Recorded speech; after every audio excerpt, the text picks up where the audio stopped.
Saudara-saudara, puji Tuhan, hari ini luar biasa gitu ya. Kita mendengarkan kesaksian. Sebenarnya saya tadi memang memberikan kesempatan buat ibu-ibu menyaksikan, tapi tadi udah didahului gitu ya. Ternyata udah connect rupanya ya. Kita tiba di penghujung tahun 2025 saat ini, sudah bulan Desember, dan ini mungkin persekutuan ALF yang terakhir sebelum kita masuk ke Natal minggu depan ya. Tapi bukan berarti kita sudah selesai mengakhiri kehidupan kita. Kita mengakhiri tahun 2025, tapi kita masih lagi melangkah ke tahun yang akan datang. Nah, saya ingin sebelum masuk ke dalam firman, ya, saya minta ibu-ibu untuk boleh merenungkan. Ya, ibu-ibu boleh merenungkan sebentar. Apa pengharapan besar yang pernah dikabulkan di dalam hidup ibu dalam tahun 2025 ini? Ya, tadi kita udah mendengar kesaksian dari dua Ibu Erna dan Ibu Meta. Boleh ibu-ibu yang lain? Tidak usah, tadi saya minta kesaksian tapi nanti waktunya bisa sampai malam ya. Jadi catat sendiri aja di dalam, boleh di HP. Apa yang pengharapan yang paling besar yang pernah dikabulkan di dalam tahun 2025 ini? Lalu yang berikut, apa pengharapan ibu-ibu saat ini? Sudah? Ya? Sudah ya? Nanti dicatat masing-masing. Lalu kita melihat, kalau kita berbicara tentang pengharapan, biasanya berkaitan dengan permasalahan yang kita hadapi. Ya, apa sih permasalahan kita? Lalu kita punya pengharapan supaya masalah kita cepat selesai lah kira-kira gitu ya. Nah, di dalam permasalahan yang kita hadapi di dalam keseharian kita, tentu bermacam-macam yang ada di dalam kehidupan kita. Apa yang pernah menjadi pengharapan kita? Ketika persoalan datang, apa yang menjadi pengharapan kita? Kalau kita sakit, kita akan melakukan apa? Cari siapa yang pertama? Dokter, ya. Kita mencari apa yang kelihatan, bukan apa yang tidak kelihatan. Ya. Seringkali kita mencari apa yang bisa kita lakukan dan apa yang terlihat dengan mata. Dokter, supaya kita dapat apa? Dapat obat, ya, supaya kita cepat sembuh gitu. Lalu ketika kita kesulitan ekonomi, apa yang kita lakukan? Apa harapan kita? Apa yang kita inginkan kita dapatkan? Dapat duit, betul sekali Marle ya. Kalau saya lagi kesulitan, aduh Tuhan tolong dong beri saya uang gitu ya. Semua yang kelihatan tentunya secara fisik. Kalau kita disakiti orang, kalau kita dipukul orang, kalau kita mengalami satu kekerasan, kita butuh siapa? Orang lain, ya. Kita membutuhkan orang lain yang kelihatan. Tidak salah ketika kita melihat apa yang kita lihat gitu ya. Kita membutuhkan pertolongan apa yang kita lihat. Tetapi kita boleh belajar, apakah semua yang kelihatan itu cukup bagi kita? Memberikan pengharapan bagi kita.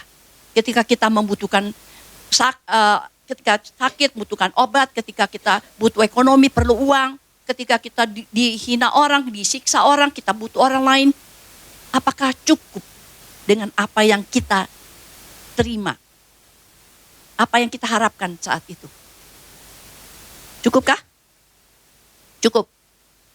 Tidak cukup. Ada satu contoh di dalam Alkitab, ketika Lot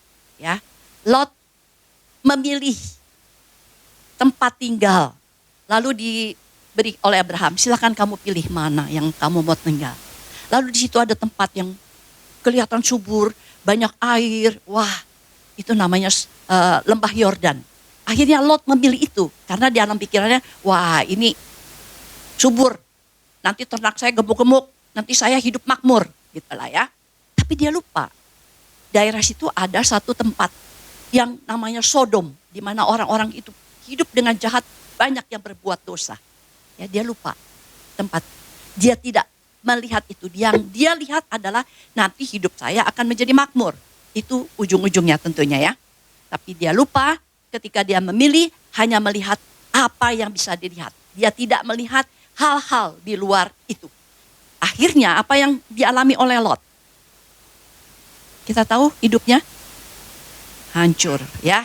Karena dia hanya memilih apa yang bisa dilihat, itu dilihat mata, akhirnya dia harus mengalami kehancuran di dalam kehidupan rumah tangganya. Ya, Sodom dan Gomora dihancurkan oleh Tuhan. Begitu juga keluarga daripada Lot mengalami hal yang menyakitkan. Ya, akhirnya kita tahu istri Lot menjadi tiang garam.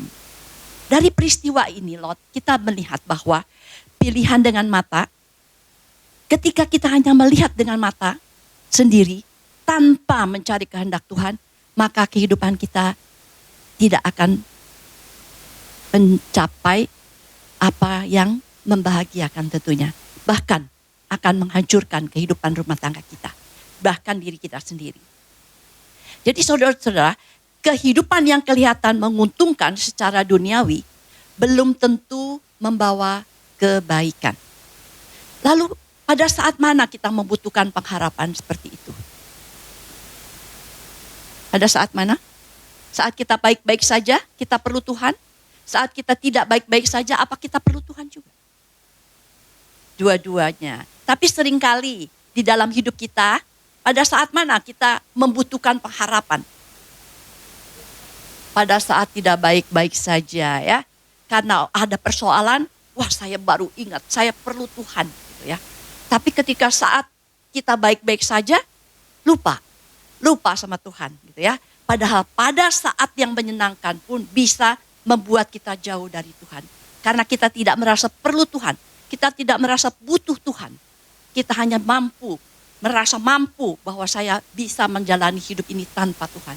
Saat itulah terjadi kelemahan buat kita, kerusakan di dalam kehidupan kita. Saat kita tidak baik-baik saja, pada saat ini mungkin kita merasa saya perlu Tuhan. Tapi kadangkala saat tidak baik-baik saja, ada orang yang merasa marah sama Tuhan. Saya sudah berbuat baik, saya sudah hidup seperti ini. Kenapa saya harus alami seperti ini? Kenapa Tuhan biarkan saya seperti ini? Marah sama Tuhan. Dia yang buat, tapi dia marahin Tuhan. Ya. Nah, ini yang kita alami biasanya apa yang terjadi di dalam kehidupan kita. Saya juga kalau ditanya sama tadi, saat tidak baik-baik, mungkin kita perlu Tuhan, saat baik, kita juga perlu Tuhan gitu ya. Tapi di dalam kenyataannya, buat saya mungkin lebih menyukai saat tidak baik-baik. Kenapa? Karena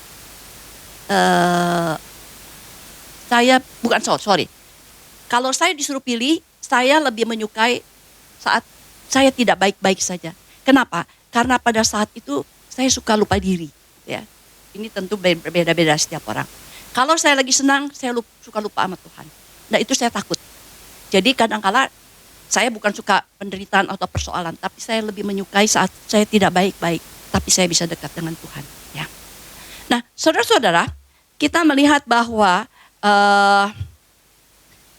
kita sering menghadapi persoalan ini penuh dengan rasa ketakutan. Ya. Ketakutan, takut tidak bisa mengatasi permasalahan kita, takut menghadapi persoalan di dalam masa depan kita seperti apa. Ya tadi ibu-ibu sudah menguraikan nanti kita gimana ya, menyekolahkan anak gitu ya, nggak punya cukup uang, bagaimana hidup rumah tangga saya ya, kehidupan seperti ini, bagaimana ya saya nanti kalau udah tua gitu ya. Banyak hal-hal yang mengkhawatirkan di dalam hidup kita. Tetapi ada firman Tuhan di dalam Yesaya 41 ayat 10 dan 13. Mari kita baca sama-sama ya. Yesaya 41 ayat 10 dan 13. 1, 2, 3. Janganlah takut sebab aku menyertai engkau. Janganlah bimbang sebab aku ini Allahmu. Aku akan meneguhkan, bahkan akan menolong engkau. Aku akan memegang engkau dengan tangan kananku yang membawa kemenangan. Sebab aku ini Tuhan Allahmu, memegang tangan kananmu dan berkata kepadamu, janganlah takut, akulah yang menolong engkau. Saudara-saudara, di sini kita melihat ada kata janganlah takut, janganlah bimbang, janganlah takut gitu ya. Nah, Philip Yancey mencatat kata takut di dalam Alkitab ada 365 kata. Berarti apa? 1 tahun berapa hari? 365 hari. Berarti setiap hari ada firman yang mengatakan jangan takut gitu ya. Jangan takut. Yang menarik kata takut kita perhatikan di sini. Selalu diikuti dengan apa? Jangan takut sebab aku menyertai engkau. Jadi jangan takut tidak berdiri sendiri. Ada belakangnya. Tuhan, aku mengatakan, aku menyertai engkau. Jangan bimbang, sebab aku ini Allahmu. Jadi saudara-saudara bisa melihat, di dalam firman Tuhan, kata jangan takut tidak berdiri sendiri. Ada yang menggandeng dia, adalah aku berserta dengan engkau. Aku Allahmu. Di sini kita bisa melihat kata-kata yang menarik ya. Kata-kata takut selalu diikuti dengan kata-kata sesuatu tentang kehadiran Allah di dalam hidup kita. Tentang keberadaan Allah yang selalu menyertai kita, yang menolong kita, yang memampukan kita. Akhirnya kita boleh mendapatkan kemenangan. Jadi saudara perlu takut? Jangan takut ya. Kalau begitu kita takut boleh atau tidak ya? Manusiawi ya. Ketakutan itu adalah rasa yang normal di dalam hidup manusia. Tapi Tuhan bilang janganlah takut ya. Jangan takut karena kasih yang sempurna melenyapkan ketakutan. Kasih siapa? Kasih Tuhan. Bukan tidak ada ketakutan di dalam hidup kita, tetapi kita mengetahui bahwa ada Tuhan beserta dengan kita yang mengasihi kita. Tuhan mengizinkan segala sesuatu terjadi dalam hidup kita. Dan kita tahu siapa yang memberikan kita persoalan atau yang mengizinkan permasalahan dalam hidup kita. Siapa yang mengizinkan? Tuhan. Bukan Tuhan yang mengakibatkan kita hidup susah, bukan. Tapi Tuhan mengizinkan kesulitan di dalam hidup kita. Supaya kita mengandalkan Tuhan ya, supaya kita makin dekat dengan Tuhan. Dan kita tahu yang mengizinkan terjadinya persoalan dalam hidup kita adalah orang yang mengasihi kita, bukan orang yang membenci kita. Orang yang mengasihi kita dan orang yang punya kuasa. Kalau seorang anak ya minta permen, anak kecil minta permen, kita sebagai orang tua tidak selalu kasih permen kan. Lalu anak itu bilang, jahat mama, jahat papa gitu kan. Tapi betulkah tidak diberikan karena jahat? Tidak. Karena orang tuanya mengasihi anaknya. Ya supaya tidak sakit. Dilakukan, tidak diizinkan, tidak dipenuhi keinginan anak itu. Nah begitu juga dengan kita ya. Kadang-kala kita meminta sesuatu yang salah di hadapan Tuhan. Bukan kita maunya semua keinginan kita dikabulkan oleh Tuhan. Tetapi kenyataannya tidak seperti itu gitu ya. Ada hal-hal yang tidak diizinkan Tuhan. Ada hal-hal yang tidak dikabulkan oleh Tuhan. Kenapa? Karena di dalam doa kita ingat. Tuhan menjawab ada ya atau tidak. Ya, bisa saat ini Tuhan berikan. Tetapi ya, tapi tunggu dulu nanti. Pada waktunya Tuhan. Ketika berbahaya Tuhan kira tidak. Tuhan tidak akan berikan buat kita. Apa yang kita inginkan gitu ya. Kita bisa melihat waktu Tuhan Yesus berdoa ya. Tuhan Yesus berdoa di Taman Getsemani, apa yang Tuhan katakan? Kalau boleh cawan ini lalu daripadaku. Berapa kali Tuhan Yesus berdoa? 3 kali. Tapi tidak titik ya, koma. Bukan kehendakku yang jadi, kehendakmu lah yang jadi. Apa yang terjadi? Tuhan Yesus tidak jadi disalib? Tetap terjadi. Tetap terjadi. Kenapa? Karena itu untuk menyelamatkan hidup kita. Ya. Jadi Yesus berdoa, dia bilang kalau boleh lalu cawan ini. Karena ini penderitaan. Tetapi Tuhan tidak, tetap harus dijalankan. Dan dia berkata, bukan kehendakku yang jadi, kehendakmu lah yang jadi. Jadi saudara-saudara, kita melihat dalam hidup kita, dalam doa kita pun kadangkala diberikan Tuhan jawaban tidak. Karena Tuhan tahu. Tuhan lebih tahu dari kita. Apa yang kita butuhkan. Kita hanya menginginkan apa yang kita lihat mata. Tapi Tuhan melihat yang paling dalam hidup kita. Sampai Tuhan mengatakan, tidak. Tuhan tidak mengizinkan itu. Tuhan tidak kabulkan. Ya. Next. Ya. Ya. Di sini kita bisa melihat waktu Musa berjalan. Ya. Berjalan di mana nih? Membelah Laut Merah ya. Waktu itu kita lihat Tuhan yang memimpin bangsa Israel keluar dari Mesir. Tuhan yang suruh keluar. Begitu keluar malah dikejar-kejar oleh Firaun. Ya, waktu dikejar-kejar di depan ada laut besar, di belakang ada pasukan dari Mesir mau mengejar. Apa yang bisa dilakukan oleh Musa? Apa yang bisa dilakukan?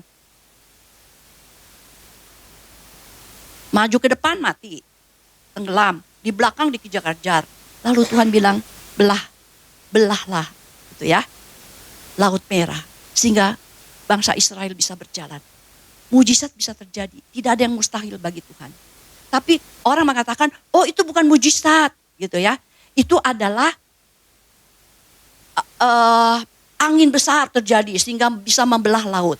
Oke, kalau itu angin besar yang bisa membelah laut, dari mana angin besar itu datang?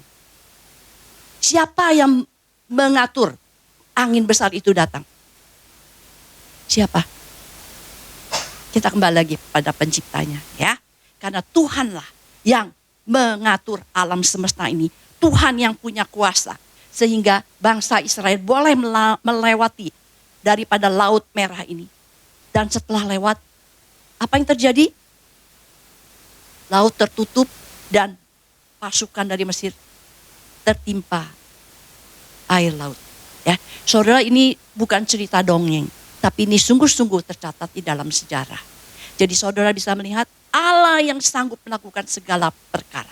Allah yang sanggup mengabulkan segala doa kita. Tapi doa yang seperti apa tentunya, ya. Nah, di dalam kehidupan kita belakang ini saya menjumpai dua orang yang sama-sama sakit kanker. Satu orang yang sudah usia 50 tahun, yang satu usia masih remaja, gitu ya, 15 tahun. Yang usia 50 tahun sudah berdoa, sakit sudah 1 tahun, berdoa, minta kesembuhan Tuhan. Lalu akhirnya Tuhan sembuhkan. Yang anak remaja, baru ketahuan 1 bulan. Dia juga berdoa, keluarga berdoa. Tapi Tuhan panggil. Lihat 2 peristiwa yang sama. Sama-sama sakit, sama-sama berdoa. Yang satu disembuhkan, yang satu tidak. Apakah Tuhan pilih kasih? Tuhan pilih kasih? Tidak. Tapi buat yang mengalami, yang meninggal, kok Tuhan jahat ya? Kenapa begini? Saya sudah berdoa. Kenapa anak saya dipanggil? Seringkali seperti itu, bukan? Ya. Tuhan tidak mengabulkan doa bagi anak yang masih remaja, bukan karena Tuhan tidak sayang. Tapi Tuhan tahu mana yang terbaik buat anak. Begitu juga Tuhan sembuhkan perempuan yang sakit ini, yang usia 50 tahun. Karena Tuhan tahu yang terbaik buat dia. Tuhan masih memberi kesempatan kepada dia. Jadi saudara bisa melihat dalam satu peristiwa, ada hal-hal yang buat kita, kenapa begini? Kenapa begini? Tapi Tuhan lebih tahu apa yang harus terjadi di dalam kehidupan setiap orang. Setiap kita juga. Nah, saudara-saudara, ketika kita melihat apa yang kita alami saat ini, lalu kita berdoa, ya, apa yang kita butuhkan dalam menanti pengharapan yang kita ingin dikabulkan? Apa yang kita butuhkan? Kesadaran, kesabaran, betul, sabaran, ya. Tuhan memberikan kita kesabaran, tapi sering nggak kita sabar? Sering kita sabar? Nggak sabaran gitu ya. Aduh cepet dong, lalu peristiwa ini gitu ya. Nah, kita juga bisa melihat bahwa di dalam penantian pengharapan kita memerlukan iman. Iman yang tidak terlihat, ya. Tapi kita percaya Tuhan akan melakukan yang terbaik buat hidup kita.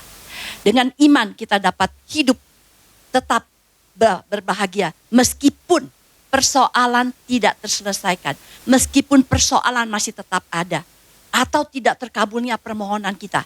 Tetapi kalau kita punya iman, kita bisa melihat apa yang terbaik yang Tuhan sediakan di dalam hidup kita saat ini. Ya, saudara-saudara, jadi bukan berarti semua permohonan yang dikabulkan Tuhan itu adalah yang terbaik buat hidup kita, gitu ya.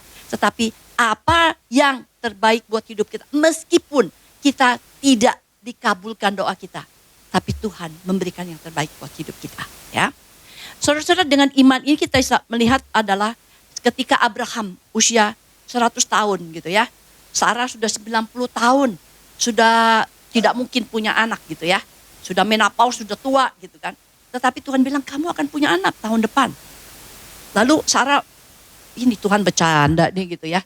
Dia ketawa gitu ya. Tapi Abraham percaya bahwa Tuhan memberikan janjinya akan ditepati. Nah, itu iman yang tidak mungkin bisa terjadi. Tidak mungkin secara manusia, tapi bisa terjadi karena Tuhan yang punya kuasa. Nah, saudara-saudara, sebelum kita melihat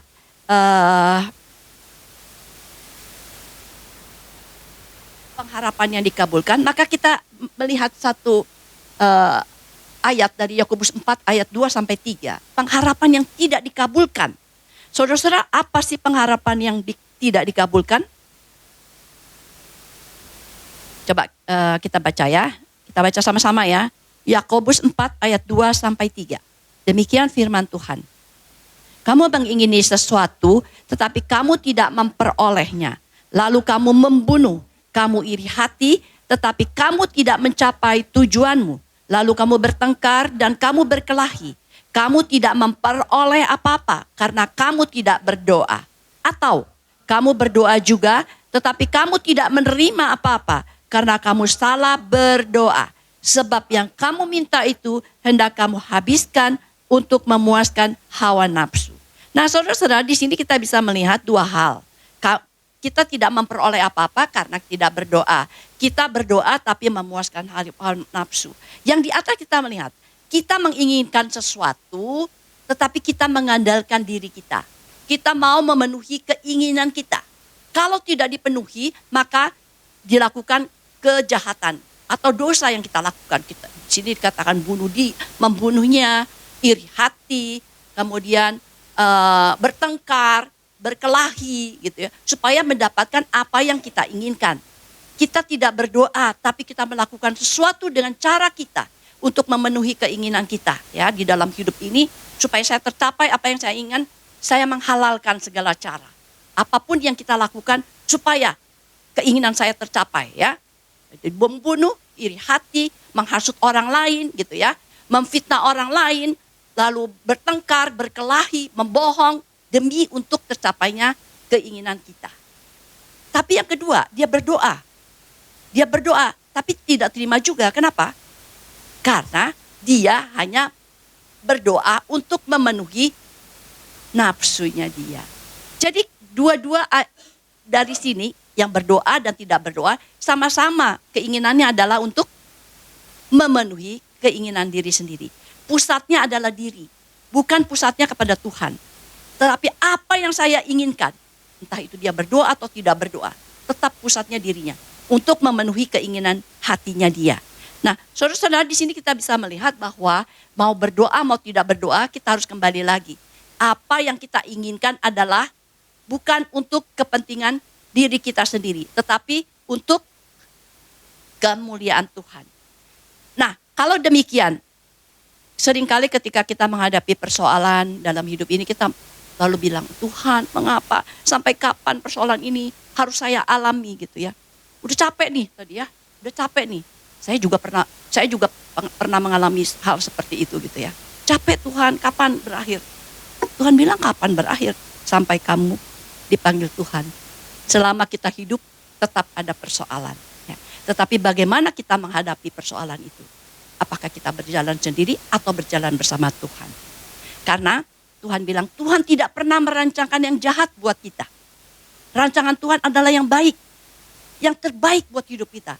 Tapi seringkali kita tidak tahu rancangan Tuhan seperti apa. Jalanku bukan jalanmu. Rancanganmu bukan rancanganku. Waktuku bukan waktumu. Jadi kapan waktunya Tuhan menyelesaikan persoalan kita? Terserah Tuhan. Ya, bukan keinginan saya. Memaksa Tuhan. Seolah-olah kita yang mengatur Tuhan. Tuhan, kalau besok Tuhan gak selesaikan, saya tinggalin Tuhan. Lah, apa ruginya Tuhan gitu ya? Yang rugi kita. Nah, kadangkala ketika kita mengalami persoalan itu, Tuhan menjawab juga dengan bukan langsung, wah terang benderang gitu ya. Tapi Tuhan kasih lilin yang redup-redup gitu ya di dalam hidup kita. Kalau lilin ini ditaruh di sini pada waktu terang gini, bercahaya nggak?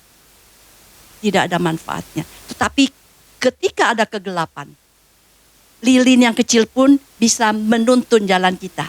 Ketika Tuhan ada di dekat kita, kita harus mengikuti langkah Dia. Maka kita harus dekat dengan Tuhan, karena lilinnya kecil. Kalau kita jauh dari Tuhan, maka kita akan ketinggalan. Langkah kita mungkin akan tersesat. Jadi kita harus berdekatkan diri kepada Tuhan di dalam setiap persoalan yang seolah-olah gelap kita hadapi di depan ini. Saudara-saudara, kita lanjut. Kalau demikian, bagaimana pengharapannya dikabulkan? Pengharapan yang dikabulkan adalah yang pertama, kepada siapa kita berharap? Kepada siapa kita berharap? Kepada kekuatan kita kah? Kepada materi kah yang kita miliki? Kepada orang lain yang berkuasa, punya jabatan yang bisa membantu kita? Pada siapa? Pada Tuhan. Ya, luar biasa ibu-ibu di sini ya, udah tahu jawabannya. Jadi kita lihat dulu di dalam Yeremia 31, saya bacain ya. Yeremia 31 ayat 1.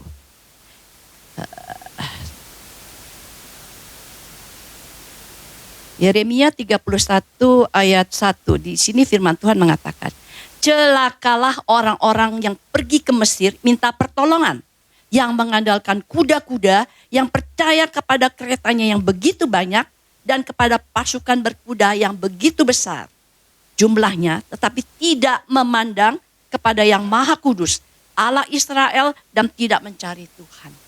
Tuhan bilang cilaka, sia-sia ketika kamu mengandalkan kuda-kuda. Kuda-kuda di sini adalah materi, ya.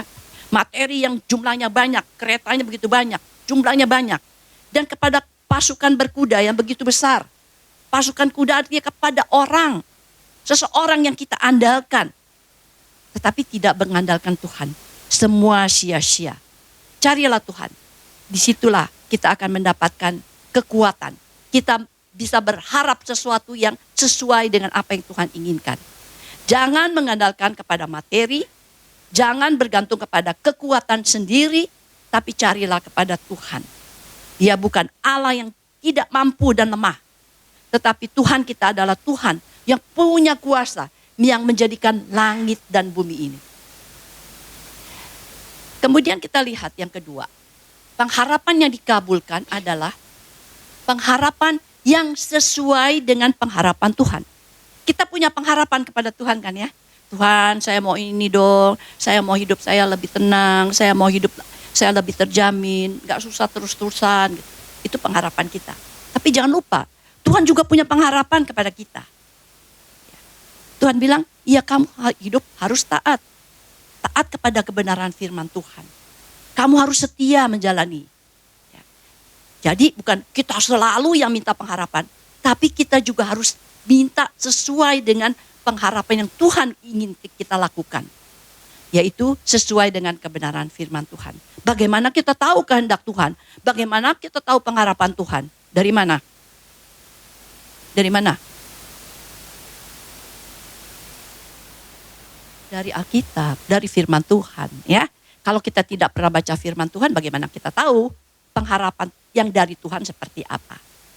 Karena dikatakan hanya pada Allah saja kiranya aku tenang, sebab daripadanya lah harapanku. Ketika kita menaruh harap kepada Tuhan, maka tenanglah jiwaku. Siapa yang memberikan ketenangan, kedamaian?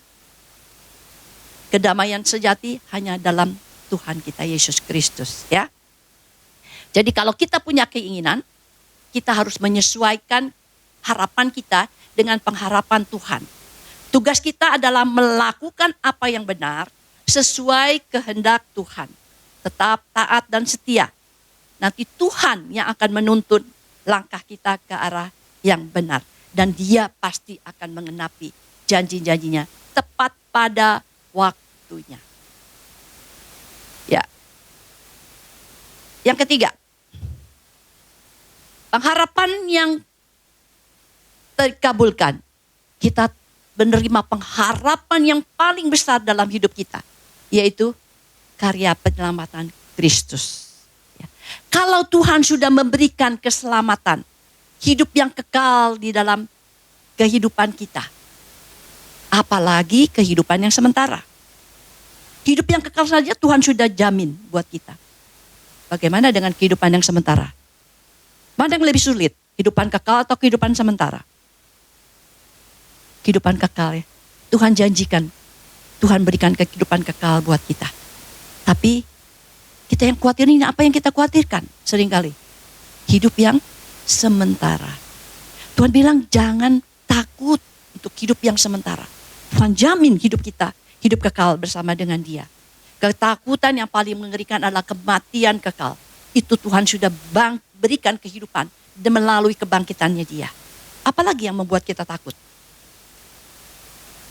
Ya, karena kita tahu bahwa Tuhan dapat melakukan jauh lebih besar, jauh lebih banyak daripada yang kita doakan atau pikirkan. Seperti yang ternyata dari kuasa yang bekerja di dalam kita. Pikiran kita terbatas, Tuhan kita tidak terbatas. Kuasa kita terbatas, kuasa manusia yang hebat pun di dunia terbatas. Tapi kuasa Tuhan tidak terbatas. Siapa yang kita mau andalkan?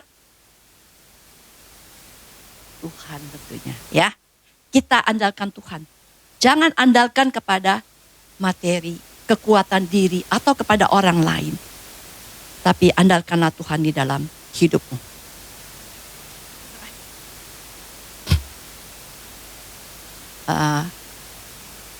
Di sini apa yang menjadi pengharapan kita di akhir tahun? Tadi di awal kita sudah menulis apa yang pengharapan yang terbesar yang pernah ibu-ibu alami di dalam hidup ini. Lalu apa yang menjadi pengharapan pada saat ini? Sekarang saya kembali lagi pertanyaan ini ya. Apa yang menjadi pengharapan kita di akhir tahun ini?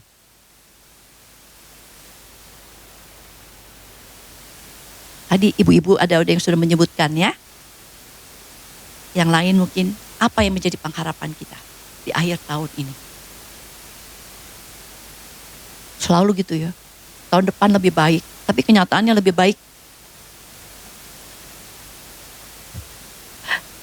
Tahun depan lebih baik, tapi tahun depan ada lagi persoalannya lagi. Ya, persoalan lain lagi. Bila masih hidup. Ya, jadi kembali, kita sama nggak pengharapan yang di awal sama pengharapan yang di sini? Masih sama kah? Hah? Masih sama? Masih sama ya? Seharusnya pengharapan kita tidak lagi berpusat kepada diri kita sendiri ya. Tapi pengharapan kita adalah Tuhan. Saya boleh menjadi alat Tuhan untuk memuliakan Dia di dalam hidup ini. Baik di dalam persoalan maupun di dalam suka. Baik suka maupun duka. Ketika saya senang, saya tetap ingat Tuhan. Ketika saya susah, saya juga tetap bergantung kepada Tuhan. Jadi lakukanlah apa yang menjadi bagian kita di dalam hidup ini.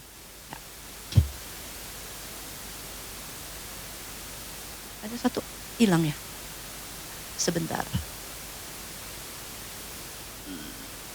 Gak apa-apa ya. Yang terakhir kita melihat bahwa